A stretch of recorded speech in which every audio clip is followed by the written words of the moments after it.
요즘 우리 젊은 층이나 어린 아이들은 이런 하늘을 보지를 못하지만 아마 시골에서 자라신 분들은 이렇게 은하수를 보고 자라셨을 줄로 압니다.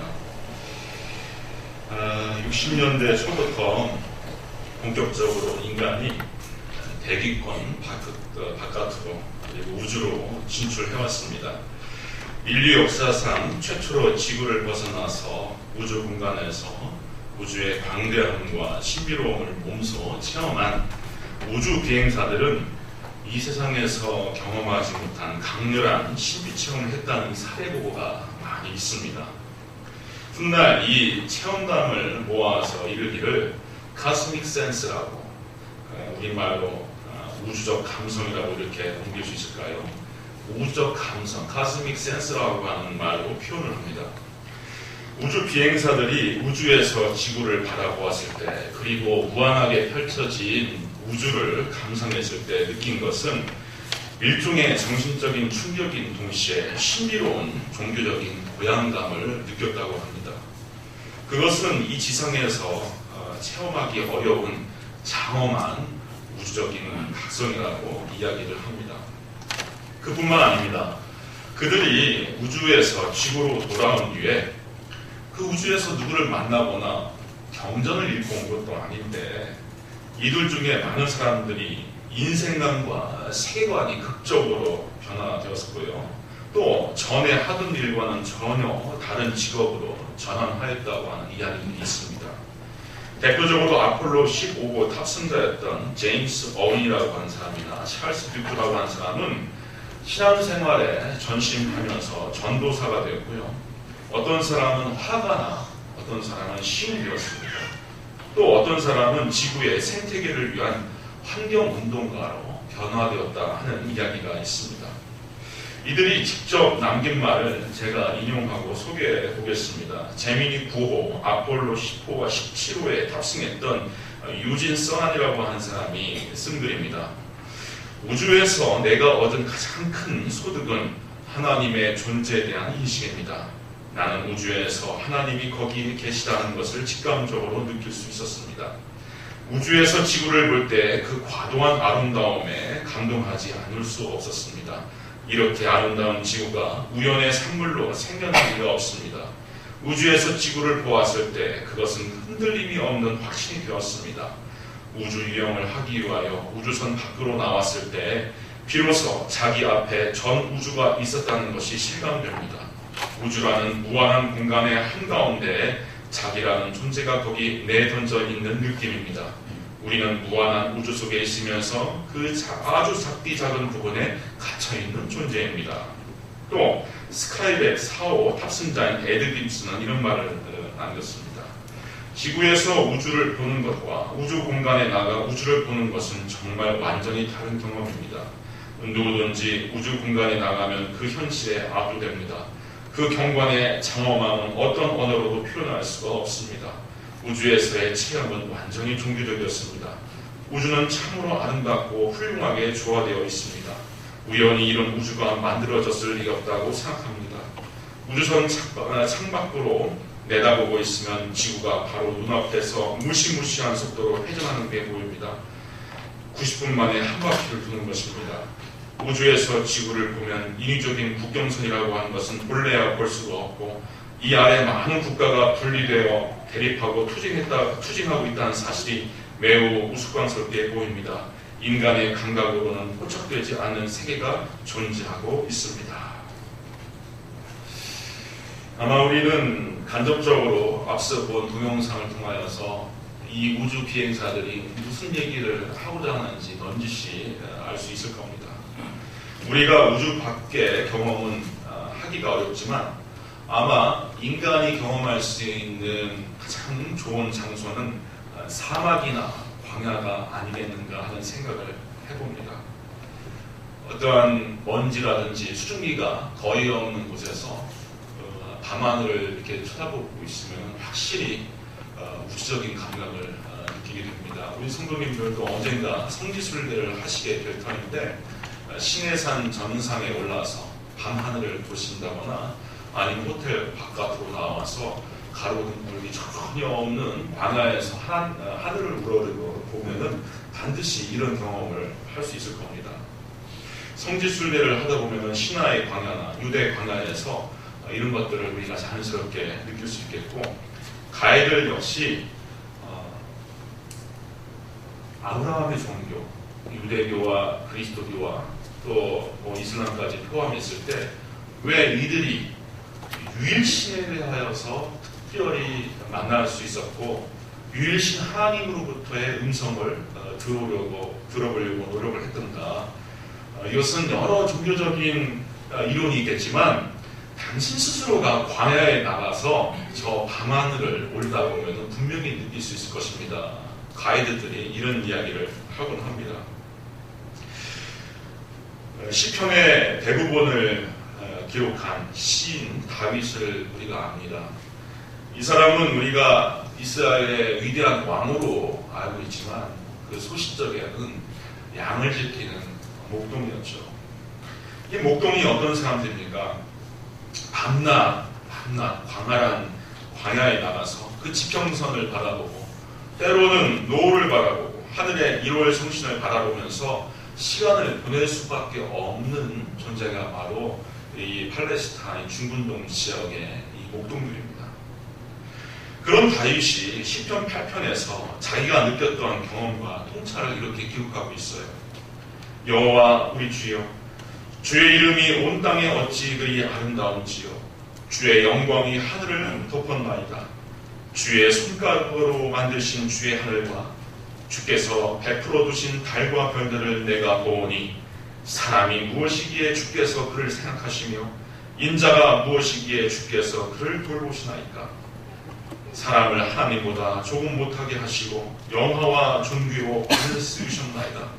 주의 손으로 만드신 것을 다스리게 하시고 만물을 그의 발 아래에 두셨으니 곧 모든 소와 양과 들짐승이여 공중의 새와 바다의 물고기와 바닷길에 다니는 것이니이다. 여호와 우리 주여, 주의 이름이 온 땅에 어찌 그리 아름다운지요. 우리도 어렸을 때 동산에 앉아서 하염없이 지는 노을과 이글거리는 태양을 바라보면서 왠지 모를 신비에 이끌렸던 경험들이 있었을 것입니다. 정말 시력이 나빠지는지도 모르고 한참을 쳐다보았습니다. 저도. 근데 그것이 소년기에 느껴봄직한 그런 우주적 감수성이다, 영성이다라고 할 수가 있습니다. 오늘날 우리 학생들에게 이러한 경험과 환경이 참 필요합니다. 스마트폰만 들여다볼 것이 아니라 하나님께서 지신 달과 별들을 바라보면서 또 노을을 바라보면서 많이 마음과 또 생각을 내려놓고서 고요하게 무언가를 응시하는 그런 경험, 대단히 중요한 것이거든요. 이 다윗이 광활한 밤하늘과 은하수를 보면서 느꼈음직한 것은 앞서 말한 카즈믹 센스, 우주적 감성과 같은 것입니다. 바로 우리는 때로 이 우주적인 감성을 통하여서 신앙적인 각성도 얻을 수가 있습니다. 독일의 루돌프 오프라고 하는 종교학자는 이러한 인간의 종교적 경험을 나스 하일리게라고 하는 말을 통해서 설명합니다. 이 말을 우리말로 이렇게 번역을 하면은 성스러운 것, 거룩한 것이다라고 이렇게 번역할 수 있을 텐데요.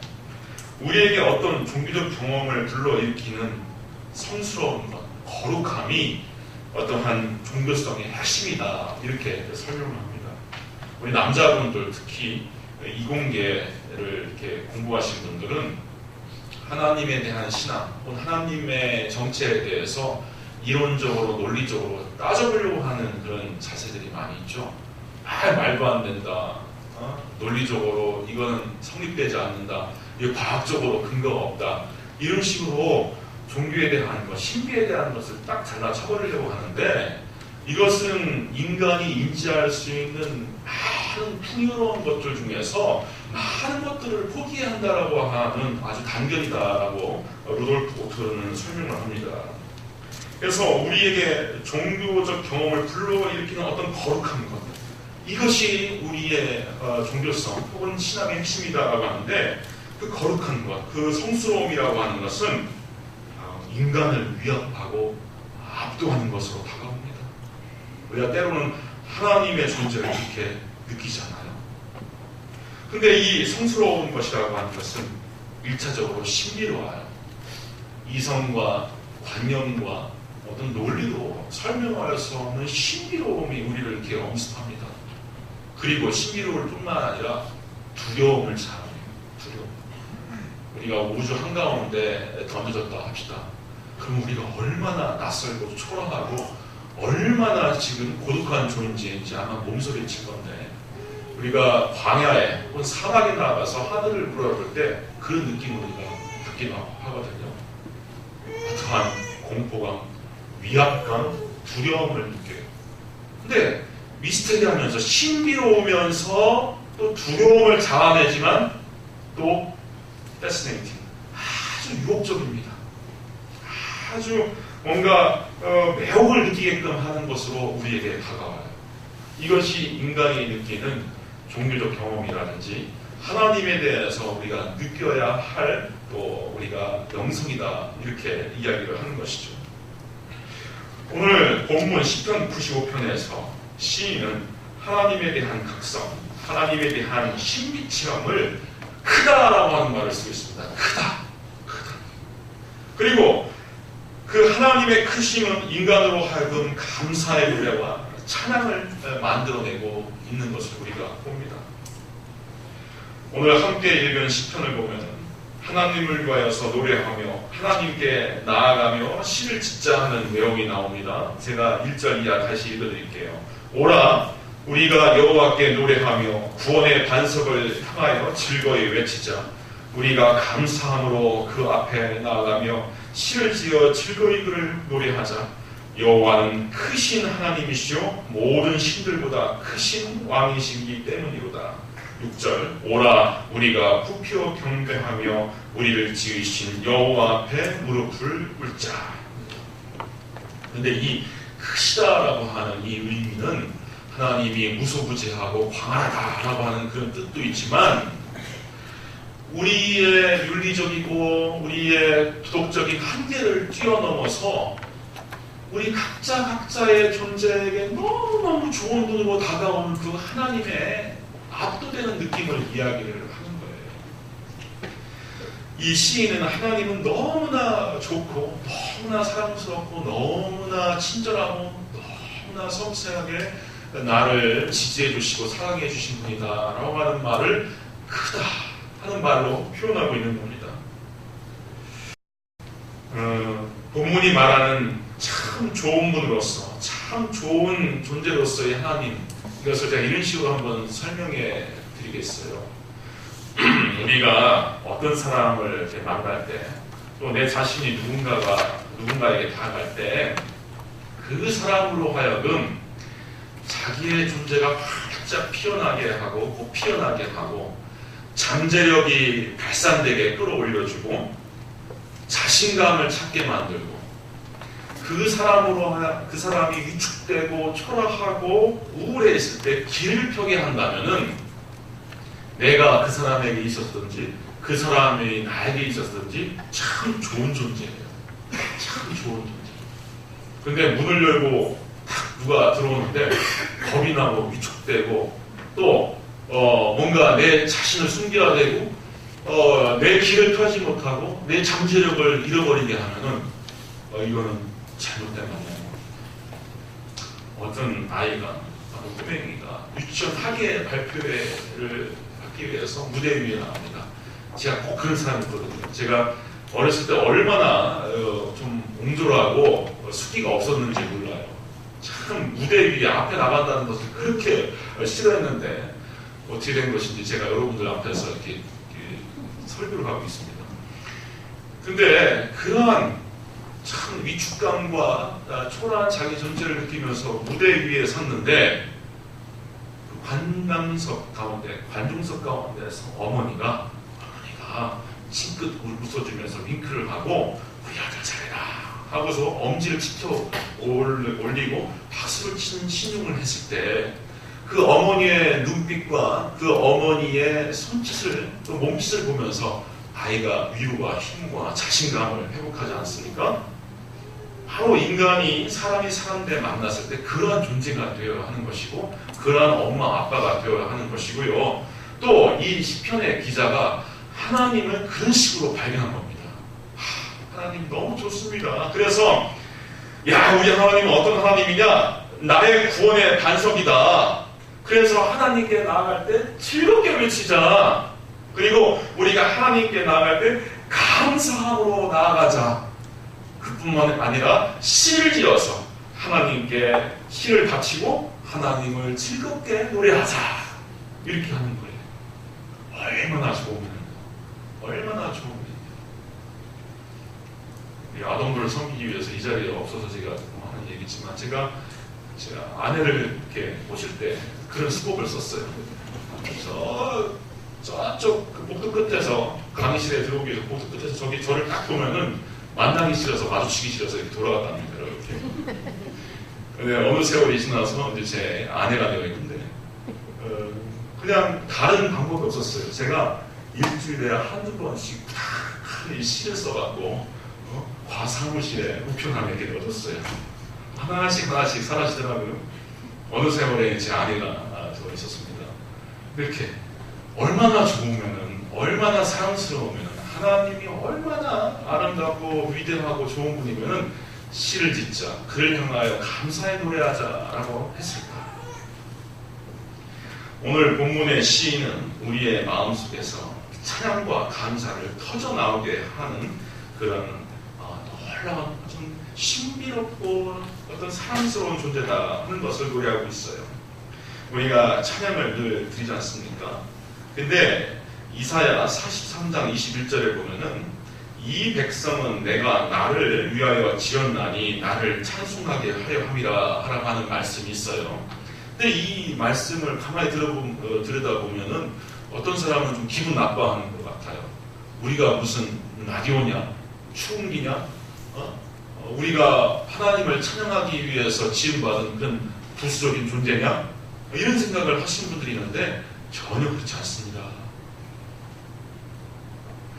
자발적으로, 기쁨으로 찬양을 터져나오게끔 하는 그런 주체라면은 그 하나님은 우리에게 얼마나 놀라운 사랑과 긍휼과 은혜를 베풀어야 할까요?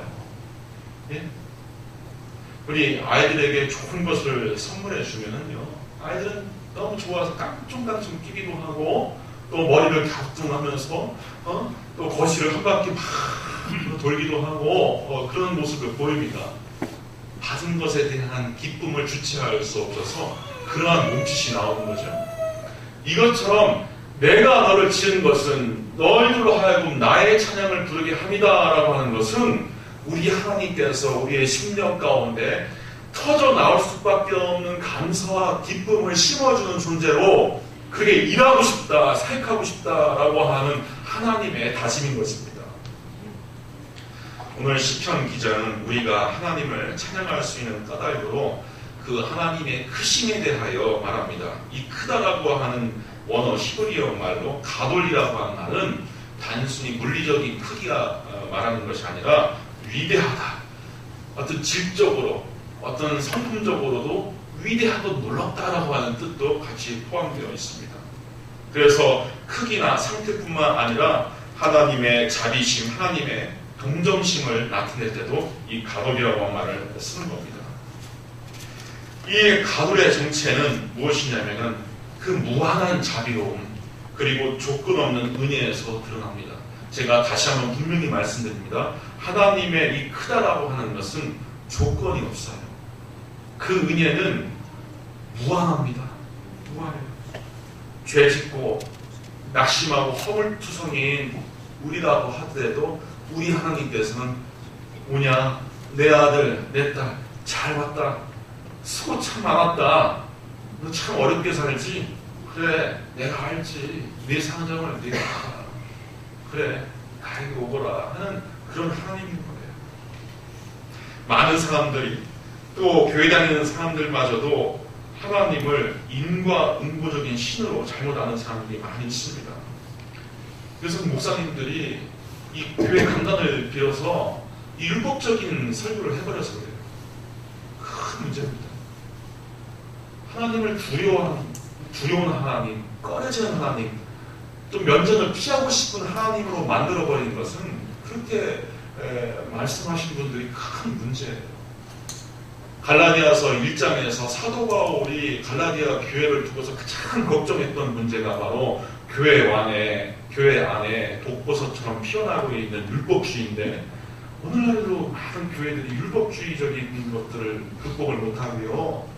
또 우리가 신천지라든지 JMS라든지 통일교회에 대한 이단을 우리가 경계를 하지만 이단 중에 가장 뿌리 깊고 질기고 오래 가고 있는 이단이 율법주의적인 이단입니다. 우리 하나님은 차별의 신, 또 분노의 신이 아닙니다.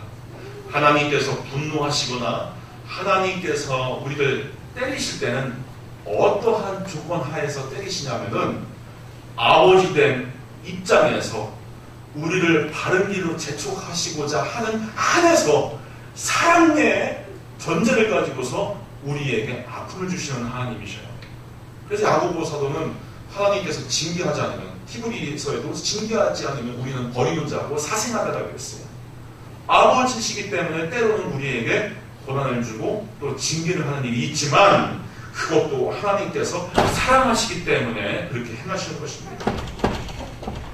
하나님과 인간 사이에서 인간이 저지르는 오류 가운데 하나가 우리의 부족함과 인간의 나약함과 인간의 차별의식 또 인간의 분노와 인간의 인과응보적 윤리의식을 하나님께 투사시켜버리는 거예요. 내가 이러니 인간도 이러니 우리 아버지도 그랬으니 하나님도 그러하시리라 라고 생각해서 하나님께 인간성을 투사시켜버려요. 그래서 하나님을 설명할 때 인간적인 하나님으로 만들어버린다는 거예요. 분노의 하나님, 째째한 하나님, 무서운 하나님, 꺼리는 하나님, 만나기 싫은 하나님, 복도에서 마주치면서 돌아가고 싶은 하나님, 이런 하나님으로 우리가 만들어버리는 거죠. 인간의 옹졸함, 인간의 죄성, 인간의 한계 따위를 하나님께 투사시켜서 하나님상을 왜곡시키면 이것도 큰 문제가 됩니다. 예수님은 이 사례에 대해서 멋진 우화로 가르치신 바가 있습니다. 소위 포도원 품꾼의 비유예요. 예나 지금이나 불경기는 가장에게 참 힘든 겁니다. 그래서 이 인력시장에 포도원 주인이 나가서 품꾼을 쓰려고 새벽 6시에 나갔더니 사람들이 있어요. 그래서 야 우리 포도원에 가서 일하자. 하루 일당 한 데나리온을 초주마해서 포도원에 일꾼을 데려갔어요. 9시쯤에 다시 그 인력시장에 나가보니까 여전히 일을 구하지 못한 그런 사람들이 있어요. 자네, 다이들도 들어오게. 그러면 내가 품삯을 주겠네. 12시 정오에 나갔는데도 또 그렇고요. 3시에, 오후 3시 나갔는데도 또 그래요. 그래서 다 와, 일하게. 심지어 폐장하는 오후 5시, 1시간 남은 시간에도 사람을 불러다 썼다 이거예요. 그래서 이제 해넘어간 오후 10시에 이제 품삯을 계산을 하는데 12시간 꼬박 일하는 사람에게도 한 데나리온, 또 방금 와서 1시간 겨우 일하는 사람에게도 한 데나리온을 주는 거예요. 인간적인 생각은 어떤 생각이 듭니까? 부하가 심을 오르죠. 아니, 저 1시간밖에 일하지 않은 사람에게 이렇게 후하게 주는 것이 가당합니까? 온종일 땡볕 아래에서 땀 흘리며 수고한 우리들은 뭐가 됩니까? 하면서 먼저 와서 힘겹게 일하는 사람들이 대들어요. 이때 이 주인은 하나님을 의미하는 것인데, 이때 주인이 뭐라고 가르치시냐면요, 네 것이나 가지고 가라. 나중 온 이 사람들에게 너와 같이 주는 것이 내 뜻이다. 내 것을 가지고 내 뜻대로 할 것이 아니냐. 내가 선한데 왜 네가 악하게 보느냐.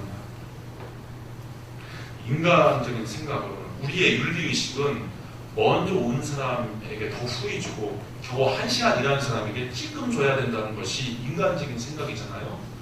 근데 무한하신 하나님은 그렇지 않다는 거예요.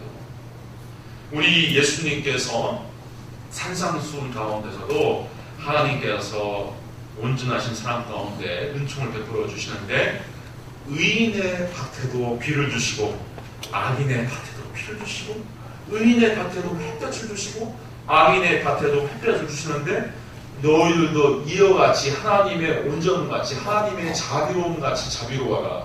이렇게 예수님께서 가르치시거든요. 그래서 하나님의 사랑은 인간이 예측하기가 힘듭니다. 죄인에게 구원을 주신다고 할 때, 아니, 세상의 종교적인 사람들, 인간의 의식에 사로잡힌 사람들은 어떻게 죄인을 천당에 보냅니까? 어떻게 죄인을 용서합니까? 아버지의 재산을 기생과 창기와 더불어 먹고 마시고 다 탕진한 저 탕자에게 왜 아버지가 비단 옷을 입혀주고 금가락지를 끼워주며 비단 신발을 신겨줄 수 있습니까? 이렇게 인간이 생각할 수 있어도 아니다. 나는 내 것을 가지고 내가 내 마음대로 베푼다. 내가 선한데 왜 악하게 나를 보느냐. 이렇게 하나님께서 말씀하실 수가 있는 겁니다.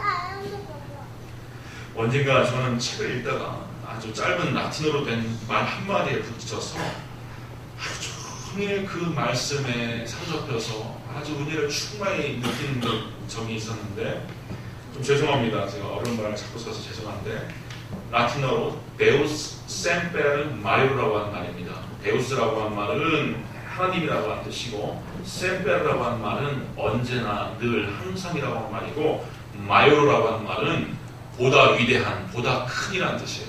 그래서 하나님은 어떤 존재냐면은 나는 이런 하나님이라 생각하지만 하나님 그걸 훌쩍 뛰어넘어서 더 크시고, 하나님의 사랑은 이 정도겠지, 하나님의 은혜는 이 정도겠지 생각하지만 어느덧 하나님의 사랑과 은혜는 훨씬 뛰어넘어서 더 원대하시고 더 넓으시고, 그래서 하나님은 우리 존재에게 있어서 늘 데우스 셈페로 마요, 언제나 보다 위대하시고 보다 크신 하나님이다라고 하는 거예요.